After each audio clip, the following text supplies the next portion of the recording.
دایکێکی هەژارە و تەمەنی 68 ساڵە و ژیان بە تەواوی هیلاکی کردووە. سەرەڕای هەژاری مردنی کوڕەکەشی جەرگ سووتانێکی گەورە بوو بۆی.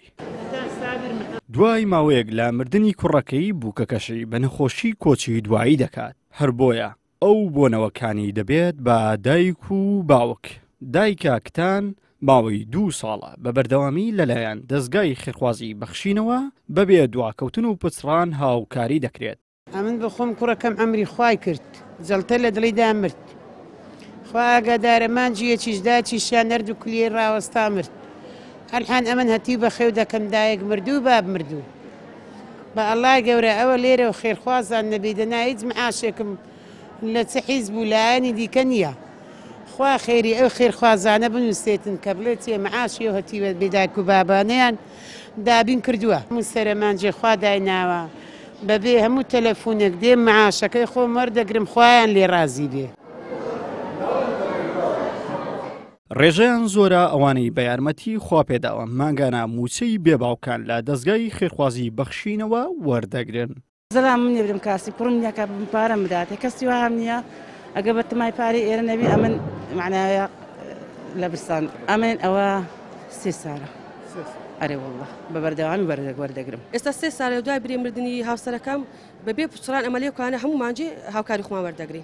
خوا خێرام رووسیا ڕەبی ئەگەر ئەوانەی بەڕاستی ئەمە ناتێن ئەمدارنە بەخێوکەن عنی چکەمە هیچ داهاتەکمانە کاسب کەرمانە زاومە لە دەستگای عنی یارمەتیمە دەمانجی ئەج ئەزراقا جلک و بەرگە عن بەپێی پێویست چبیتن دەمادەنێ و تەلفۆمانەوە دەکەن ئەمەش دینێرکانە وەردەگری.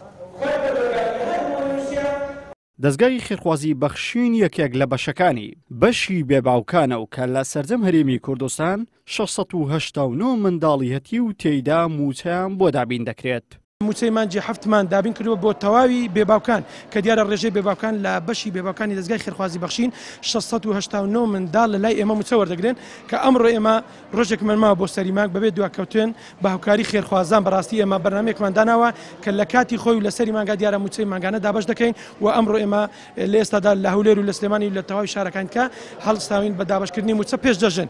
دیارە جگەل لە موچەش بەڕاستی ئێمە هەر لە لای خێرخوازیشەوە لە شاری هەولێر و دیارە گۆشتی حیوان کە بۆ هەر خانەوادەیەک کە 223 خانەوادە لە هەولێر موچە وەردەگرن بۆ هەر خانەوادەیەک بڕی کیلۆ نیو گۆشت دیارە بۆیان دابین کراوە لەگەر موچەکەی ئێمە پێیان دەدەن و لێرەوە بەڕاستی دەمێت سوپاسی تەواوی خێرخوازان بکەم کە هاوکاری پرۆژەکانی دەستگای خێرخوازی بەخشینن بە درێژایی ساڵ و لە هەر بۆنەوە یادە کە دەستگای خێرخوازی بەخشین هەر پرۆژێک ڕای دەگەینێ خێرخوازان هاوکارمانن پرۆژەکانمان بەزیاد و الحەمدولیلا توانیتمان ئەنجامی بدەین.